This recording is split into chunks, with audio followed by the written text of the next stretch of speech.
Hello guys, मैं आपका दोस्त और होस्ट मोएब आपका अपने मोएब यूट्यूब चैनल पर स्वागत करता हूं। आज मैं जो आपको मूवी दिखाने वाला हूं, उस मूवी का नाम इट्स अलाइव है। ये मूवी 1974 में रिलीज हुई है। इस मूवी के 2 पार्ट्स हैं। तो मूवी की शुरुआत लेनोर और फ्रैंक से होती है। लेनोर को लेबर पेन शुरू हो जाता है। फ्रैंक और लेनोर हॉस्पिटल जाने की तैयारी करते हैं। फ्रैंक क्रिस के पास आता है और उसे जगाता है और कहता है हमें जाना होगा, मम्मी को बेबी होने वाला है। क्रिस कहता है सच में। फ्रैंक और लेनोर की योजना थी कि वो क्रिस को चार्ली के पास छोड़ेंगे ताकि क्रिस चार्ली के घर से स्कूल जा सके, क्योंकि इनको हॉस्पिटल से आने में तकरीबन 1 वीक लग सकता है। फ्रैंक चार्ली के पास गाड़ी रोकता है। लेनोर क्रिस को चार्ली के पास छोड़ देती है। चार्ली फ्रैंक और लेनोर का फैमिली मित्र होता है। सीन हॉस्पिटल में आता है। लेनोर को हॉस्पिटल में एडमिट कर लिया जाता है। नर्स फ्रैंक को लेकर लेनोर के पास आती है। लेनोर अपनी डिलीवरी खुद करना चाहती है, जैसे कि उसने पहले क्रिस की थी, पर वो ये वाली डिलीवरी नहीं कर पाती क्योंकि लेनोर को लगता है ये वाला बेबी क्रिस से अलग है। फ्रैंक लेनोर को नर्स को हैंड ओवर करके वहाँ से चला जाता है और लेनोर की डिलीवरी का वेट करने लगता है। डॉक्टर और नर्स मिलकर लेनोर की डिलीवरी करने की तैयारी करते हैं। डॉक्टर बेबी को चेक करता है। उसे लगता है ये वाला बेबी पिछले वाले बेबी से काफी बड़ा है। वो कहता है इसका सिर नॉर्मल बेबीज की तुलना में कई गुना बड़ा है। डॉक्टर लेनोर से कहता है चलो बेबी की डिलीवरी करते हैं। डॉक्टर उसे डीप ब्रीथ लेने को कहता है और बेबी की डिलीवरी करने लगता है। फ्रैंक वेटिंग रूम में है। तभी वहाँ पर अधमरी हालत में कंपाउंडर आता है। फ्रैंक उसे देखकर हैरान परेशान था। फ्रैंक तेजी से लेनोर की तरफ आता है। वो डिलीवरी रूम में आता है। फ्रैंक देखता है कि लेनोर को छोड़कर सभी की डिलीवरी स्वर्ग में हो चुकी है। डॉक्टर नर्स सभी मर चुके हैं। फ्रैंक लेनोर के पास आता है। तभी वहाँ पर हॉस्पिटल का स्टाफ आ जाता है और फ्रैंक को डिलीवरी रूम से बाहर ले जाता है। लेनोर को दूसरे रूम में शिफ्ट किया जाता है। लेनोर अपने बेबी के बारे में लगातार पूछ रही है पर उसे कोई जवाब नहीं मिलता। फ्रैंक को लगता है उसका बेबी चोरी हो गया है। हॉस्पिटल में पुलिस फोर्स आ जाती है और हॉस्पिटल को अंडर कंट्रोल कर लेती है। सीन लेफ्टिनेंट पार्किंसन पर आता है, जो डिलीवरी रूम को चेक करता है। उसे लगता है कोई छोटी सी चीज रोशनदान से होकर भागी है। फ्रैंक लेनोर के पास आता है। उसे लेनोर के पास लेफ्टिनेंट पार्किंसन और डॉक्टर नर्स मिलते हैं। फ्रैंक लेनोर से कहता है हमारे बच्चे को किसी ने चुरा लिया है और इसका जिम्मेदार ये हॉस्पिटल है। डॉक्टर नर्स कहता है मिस्टर फ्रैंक, डिलीवरी रूम के रोशनदान से कोई छोटी सी चीज बाहर भागी है, ना कि कोई इंसान। डॉक्टर लेनोर से पूछता है क्या तुम किसी तरह के रेडियो एक्टिव पदार्थ या फिर एक्स किरणों के संपर्क में रही हो? फ्रैंक डॉक्टर से कहता है लेनोर इन चीजों के संपर्क में कभी नहीं रही। वो गुस्से में कहता है मुझे अपनी वाइफ से कुछ बातें करनी है, तो क्या आप लोग बाहर जा सकते हो? पार्किंसन कहता है क्यों नहीं। वो डॉक्टर को बाहर ले जाता है। फ्रैंक लेनोर से गले मिलता है। इन दोनों को पता है कि उनका बेबी डिफॉर्म पैदा हुआ है, बस ये दोनों एक्सेप्ट नहीं कर पा रहे क्योंकि सच्चाई हमेशा कड़वी होती है। लेनोर फ्रैंक से कहती है वो डरा हुआ है, उसे लगा कि वे लोग उसे चोट पहुंचाएंगे, इसीलिए उसने ऐसा किया। लेनोर क्योंकि माँ है और माँ तो माँ ही होती है, चाहे बच्चा कैसा भी हो वो हमेशा उसे प्यार करती है और लेनोर भी कुछ ऐसी ही माँ है। फ्रैंक लेनोर की बातों को सुनकर कहता है लेनोर तुम थक चुकी हो, तुम थोड़ा आराम कर लो। यह कहकर फ्रैंक डॉक्टर और पार्किंसन के पास आता है। पार्किंसन फ्रैंक को कहता है हमें आपसे थोड़े सहयोग की जरूरत है, कि आप जब तक ये मामला शांत नहीं हो जाता तब तक शांत रह सकते हो, क्योंकि वो बेबी तो आपका ही है। फ्रैंक कहता है लेफ्टिनेंट आपको उस बेबी के साथ जो करना है वो करिए, बस इससे मुझे और मेरी फैमिली को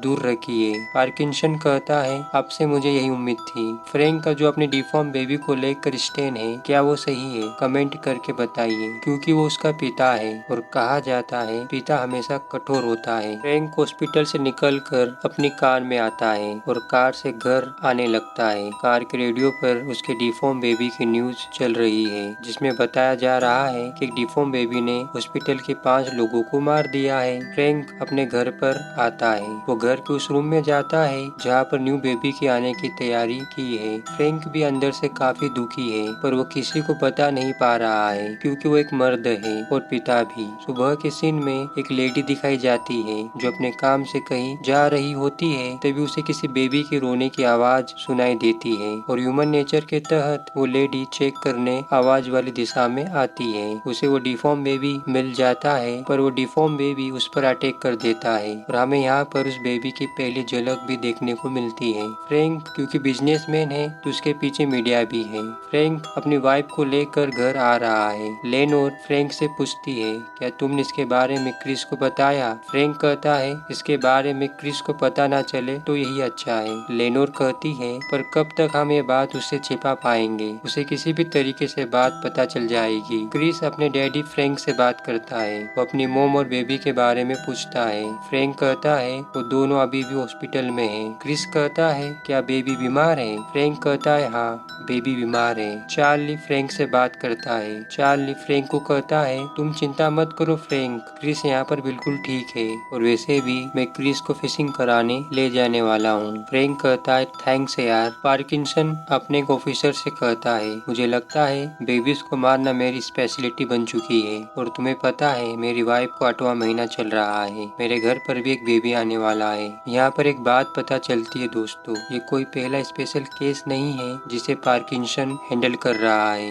ऐसे केस और भी हुए हैं जिन्हें पार्किंसन ने हैंडल किए हैं। वो डिफॉर्म बेबी अपने शिकार का पीछा कर रहा है। चार्ली और क्रिस फिशिंग करने की जाने की तैयारी कर रहे हैं। डिफॉर्म बेबी मिल्कमैन का पीछा कर रहा है। वो धीरे धीरे मिल्कमैन की गाड़ी के पास आने लगता है। वो बेबी मिल्कमैन की गाड़ी में बैठ जाता है। क्रिस और चार्ली फिशिंग करने के लिए चले जाते हैं। मिल्कमैन अपनी गाड़ी का शटर बंद करके दूसरे स्टॉपर की ओर बढ़ता है। बेबी उस पर नजर रखा हुआ है। मिल्कमैन स्टॉपर पर गाड़ी रोककर और मिल्क की बोतल लेकर मिल्क देने जाता है। वापिस से गाड़ी में आकर कुछ और सामान निकालने लगता है कि तभी वो बेबी उसे गाड़ी के अंदर खींच लेता है। अब गाड़ी से मिल्क की जगह खून बाहर आता है। इस बेबी की किलिंग की खास बात यह है कि ये बेबी सीधे गर्दन पर अटैक करता है। हमें फ्रैंक, डॉक्टर और जेनेटिक एक्सपर्ट्स के बीच मुलाकात दिखाई जाती है। जेनेटिक एक्सपर्ट्स फ्रैंक से कहता है, मिस्टर फ्रैंक, क्योंकि आप उस चाइल्ड के पिता हैं, इसीलिए आपकी परमिशन चाहिए ताकि हम उस डिफॉर्म चाइल्ड को नष्ट करने के बाद उसकी बॉडी अपने पास प्रयोग के लिए रख ले। फ्रैंक कहता है, पहली बात, वो चाइल्ड मेरा नहीं है और दूसरी बात, आपको उसके साथ जो करना है वो करिए। एक्सपर्ट कहता है, बढ़िया। वो फॉर्मेलिटी के तौर पर उससे कुछ पेपर्स पर साइन कराता है। मेडिकल ऑफिसर और डॉक्टर साथ में दिखाए जाते हैं। मेडिकल ऑफिसर डॉक्टर से पूछता है, लेनोर गर्भ निरोधक पिल्स कब से ले रही थी? यहाँ पर डॉक्टर कहता है, यही कोई 21 मंथ से। इसके बाद उसने पिल्स लेना बंद कर दिया और वो प्रेग्नेंट हो गई। यहाँ पर ऑफिसर डॉक्टर से कहता है, हो ना हो वो डिफॉर्म चाइल्ड इन्हीं पिल्स का साइड इफेक्ट है। हमें जितनी जल्दी हो सके इन पिल्स के डिस्ट्रीब्यूशन को रोकना होगा और इन्हें नष्ट करना होगा पूरी तरह से। ये थ्योरी अच्छी है क्योंकि गर्भ निरोधक पिल्स शॉर्ट टाइम के लिए बेटर होती है पर लॉन्ग टाइम के लिए नहीं। अब क्योंकि ये मूवी है और इसमें इस पिल्स के साइड इफेक्ट को अति करके दिखाया गया है तो इसे हम क्रिएटिविटी लाइबिलिटीज के तौर पर एक्सेप्ट कर सकते हैं। पुलिस फोर्स एक स्कूल में आती है। उन्हें इंफॉर्मेशन मिली होती है कि वो डिफॉर्म चाइल्ड यहाँ पर है। पुलिस स्कूल को अपने कंट्रोल में कर लेती है। सीन फ्रैंक पर आता है। फ्रैंक का फोन रिंग करता है। फ्रैंक फोन अटेंड करता है। वो फोन डॉक्टर के लिए होता है पर डॉक्टर फ्रैंक के घर से जा चुका होता है, इसलिए फ्रैंक डॉक्टर का मैसेज लेता है। उसे पता चलता है उसका बेबी एक स्कूल में है। पुलिस स्कूल से एक लाश बाहर ले जाती है। तभी वहाँ पर फ्रैंक आता है और कहता है, मुझे पार्किंसन से मिलना है। एक पुलिस ऑफिसर उसे एक रूम में ले जाता है और उसे वेट करने को कहता है। हमें उसी रूम में वो बेबी दिखाया जाता है जो फ्रैंक पर नजर रखा हुआ है। वहाँ पर पार्किंसन आता है और पूछता है, तुम यहाँ कैसे? फ्रैंक कहता है, मैंने डॉक्टर का मैसेज लिया था इसीलिए मैं यहाँ पर हूँ। तुम्हें पता है मेरा बेटा क्रिस यहीं पढ़ने आता है। वो डिफॉर्म बेबी एक तरह से अपनी फैमिली का पता ढूंढ रहा है क्योंकि इस स्कूल में क्रिस पढ़ता था इसीलिए वो यहाँ पर है। फ्रैंक पार्किंसन से कहता है, जितनी जल्दी हो सके तुम इसे नष्ट कर दो। पार्किंसन कहता है, हम अपनी पूरी कोशिश कर रहे हैं। यहाँ पर फ्रैंक के प्रति पार्किंसन की सिंपैथी देखने को मिलती है। वो भी चाहता है कि फ्रैंक और उसकी फैमिली इस केस से जितना हो सके उतना दूर रहे। फ्रैंक वहाँ से चला जाता है। तभी वो डिफॉर्म चाइल्ड एक ऑफिसर पर हमला कर देता है। वो ऑफिसर चिल्लाता है, चिल्लाने के कारण पार्किंसन सहित पुलिस फोर्स रूम में आती है। उन्हें ऑफिसर मरा हुआ मिलता है। फ्रैंक मिल्क की बोतलों को फ्रिज में रखता है। उसके दोनों फ्रिज फूड से भरे हुए हैं। लेनोर फ्रैंक से कहती है, क्यों ना हम क्रिस को वापस घर ले आए। फ्रैंक कहता है, अभी नहीं। ये सुनकर लेनोर दुखी हो जाती है। रात के सीन में फ्रैंक सोया हुआ है। वो काफी बेचैन है। उसे काफी स्वेटिंग हो रही है। तभी उसकी नींद खुलती है। वो अपने चेहरे को धोकर और उसे सफा करके नीचे आता है। वो लेनोर को बुलाता है पर लेनोर उसे कोई आंसर नहीं देती। वो डिफॉर्म बेबी उसके घर के अंदर ही होता है। वो बेबी फ्रैंक की तरफ बढ़ता है। तभी वहाँ पर लेनोर आ जाती है। ये दोनों बैठकर बातें करने लगते हैं। फ्रैंक दूध पीने के लिए फ्रिज ओपन करता है पर मिल्क की बोतलें खाली होती है। फ्रैंक लेनोर से पूछता है कि आज क्रिस वापस आ गया। लेनोर का आंसर था, मुझे नहीं पता। फ्रैंक क्रिस का रूम चेक करता है पर उसका रूम काफी बिखरा हुआ है। अभी तक फ्रैंक को लग रहा है कि फ्रिज की सारी दूध की बोतलों को क्रिस ने खाली की है। वो रूम से बाहर आकर चार्ली को फोन करता है। चार्ली उससे बात करता है। इस वक्त का लेनोर का रिएक्शन काफी अजीब है। ऐसा लगता है वो कुछ छुपा रही है। चार्ली क्रिस की बात फ्रैंक से कराता है। फ्रैंक क्रिस की आवाज सुनकर फोन रख देता है। क्रिस निराश होकर चार्ली से कहता है, मैं सोने जा रहा हूँ। फ्रैंक फिर से दूसरे फ्रिज को चेक करने जाता है पर उसका दूसरा फ्रिज भी खाली होता है। चार्ली क्रिस को चेक करने आता है पर वो उसे नहीं मिलता। उसे लगता है कहीं क्रिस घर तो नहीं चला गया। क्रिस दौड़कर अपने घर की तरफ आ रहा है। फ्रैंक लेनोर को बुलाता है पर लेनोर वहाँ से गायब थी। फ्रैंक डरते हुए उस रूम में आता है जो न्यू बेबी का होने वाला था। वो पालने को चेक करता है। पालने की बेडशीट गर्म होती है। चार्ली भी कार से फ्रैंक के घर आ रहा है। फ्रैंक बेसमेंट से बाहर आते लेनोर को देख लेता है। क्रिस अपने घर पर आ जाता है। वो बेसमेंट से घर के अंदर आने लगता है। इधर फ्रैंक अपनी बंदूक निकाल कर अपने चाइल्डों को मारने की तैयारी करता है। लेनोर उसे रोकने लगती है। वो कहती है वो हमारी फैमिली के लिए कोई खतरा नहीं है। क्रिस बेसमेंट में है। उसे अपनी केट मरी हुई मिलती है। लेनोर फ्रैंक से कहती है उसे पता है कि तुम उसके पिता हो, इसीलिए उसने तुम्हें कोई नुकसान नहीं पहुंचाया। चार्ली फ्रैंक के घर पर आ जाता है। वो डोर नॉक करता है पर डोर कोई नहीं खोलता।